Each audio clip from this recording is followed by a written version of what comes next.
ٹھیک ہے، لوگوں نے تو اس کو ان دراڑوں کو بند کرنے کی کوشش بھی کی ہے لیکن وہ آج تک بند نہیں ہوئی ہیں، آج بھی موجود ہیں. ٹھیک ہے، آپ کو کبھی اللہ تبارک و تعالیٰ لے جائے وہاں پہ تو آپ اپنی آنکھوں کے میں نے دیکھی ہیں، ٹھیک ہے نا، میں نے ہاتھ، بلکہ کیونکہ غلاف کعبہ ہوتا ہے لیکن مجھے پتا تھا کہ اس جگہ پہ ہے، نشاندہی ہوئی، میں نے ہاتھ لگا کے وہاں پہ باقاعدہ تسلی بھی کی اور واقعی میں جیسے آپ فرما رہے ہیں ویسا ہی ہے. جی یہ ایک لیٹسٹ جو ہے نا وہ ہے ریسرچ ہے، تو وہ اس طرح سے جو بھی وہاں پہ جاتے ہیں لوگوں کو جو ہے نا، اگر یہ احادیث نہ بھی ہوتی نا، اگر یہ مختلف محدثین جو ہے وہ نہ بھی اپنی اپنی کتب کے اندر لکھتے، لیکن یہ ایسا ایک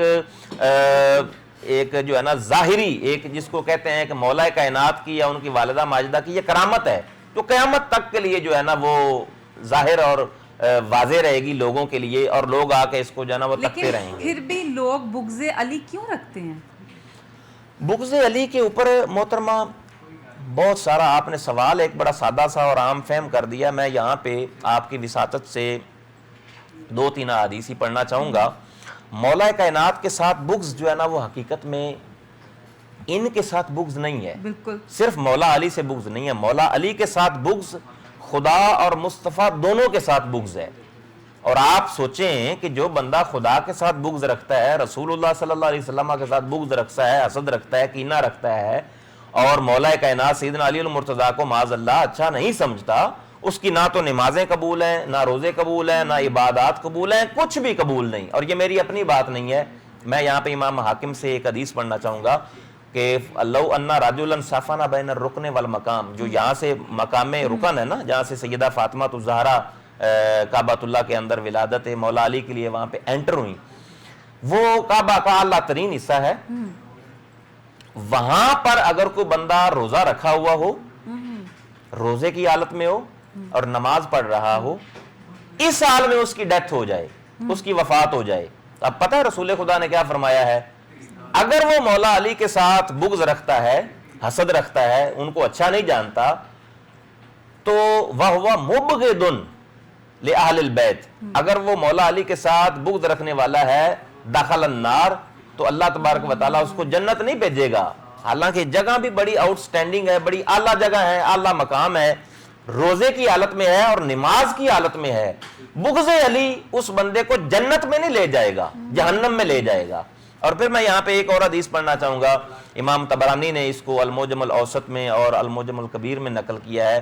حضور خدا صلی اللہ علیہ وسلم نے فرمایا من ابغضنا اہل البیت، یہ مولا علی کے ساتھ جو بغض رکھنے والے ہیں نا، امام حسن و حسین کے ساتھ بغض رکھنے والے ہیں، یہ کان کھول کے ذرا سن لیں کہ من ابغضنا اہل البیت حشرہ اللہ یوم القیامت، کہ یا رسول خدا صلی اللہ علیہ وسلم نے فرمایا کہ جس نے ہم اہل بیت کے ساتھ بغض رکھا، حسد رکھا، ان کو اچھا نہ جانا معاذ اللہ، حشرہ اللہ یوم القیامت، اللہ اس کو مرے گا تو وہ اپنے آپ کو وہ مسلمان سمجھتا ہوگا، مسلمانوں کی جماعت کے اندر جو ہے نا بیٹھتا اٹھتا ہوگا، لیکن جب فوت ہوگا تو اللہ اس کو جب حشر والے روز اٹھائے گا، اس کو یہودی بنا کے اٹھائے گا، یہودیوں کے صف میں ہوگا، مسلمانوں کے صف میں نہیں.